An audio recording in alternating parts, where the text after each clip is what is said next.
Well, hello, and welcome to episode 39 of Aftershock Weekly.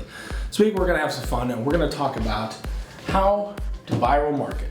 All right, so there's different components to viral marketing, and to just start out, let me say that there's no silver bullet. You can't guarantee something's going to go viral. In fact, usually the last one we're going to talk about, luck, is the biggest factor. But let's talk about a few things of viral marketing. First thing is visual. You know, something that's very visual and shareable, or that makes people laugh, right? So a good example of this, if you guys have ever seen the Squatty Potty. The Squatty Potty is hilarious. It uses a unicorn in a unique situation, and it's something when you see, you can't unsee. So it will be something that you share. YouTube Squatty Potty, and you're welcome. Number two, emotional. So this is something that we can look at and say, well, what's emotional in the last couple of years that's been shared out a ton? Do you guys remember the Ice Bucket Challenge? Probably. In fact, many of you watching this probably did the Ice Bucket Challenge. And it was for ALS awareness. And basically what happened is somebody was challenged to do the Ice Bucket Challenge to create awareness. They sent it to the next person, and then celebrities got involved. Next thing you know, millions of people are dumping ice on their head. And people were having fun with it too. It's really cool. Bill Gates did it, and a lot of very, very big people in the world. Be concise. I'm sure you remember Got Milk, right? And Got Milk, I think, came out maybe the late 90s, but has still continued to this day. The milk mustache on all kinds of celebrities, on the commercials that they've done, and that slogan has still been there. Well, it's very precise in what they're trying to say. Got Milk, trying to promote dairy. Straightforward. Great example of this is Geico. 15 minutes can save you 15% off your car insurance.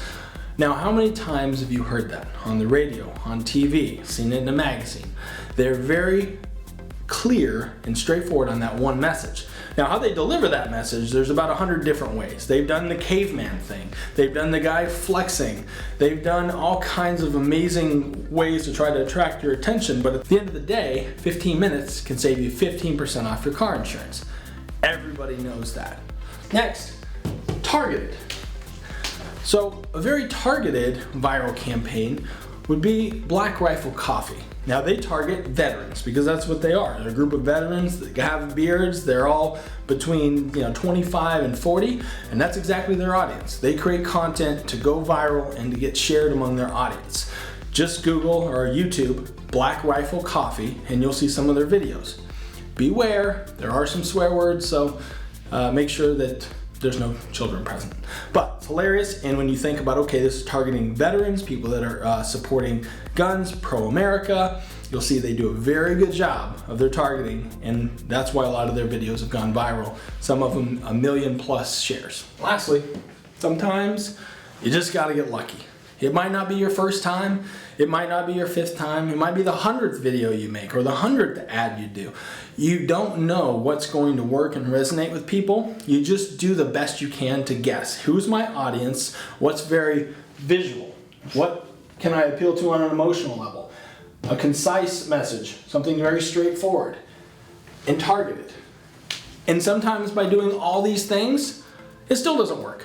But sometimes you get lucky and you get that one ad that gets shared. You get that one video that somebody shares, and the next thing you know, they share it with someone else. Well, now you've got 10,000 views on a video that you did, and you probably wouldn't have been able to predict it. The key to it is constantly come up with specific content, keep coming up with ideas, and something will eventually work. And it doesn't always have to have millions of views. Something with 1,000 views is going to be probably very good for your targeted audience. So keep at it. So thanks for tuning in to this week of Aftershock Weekly. We look forward to seeing you next week. And with that, I'll leave you with a quote.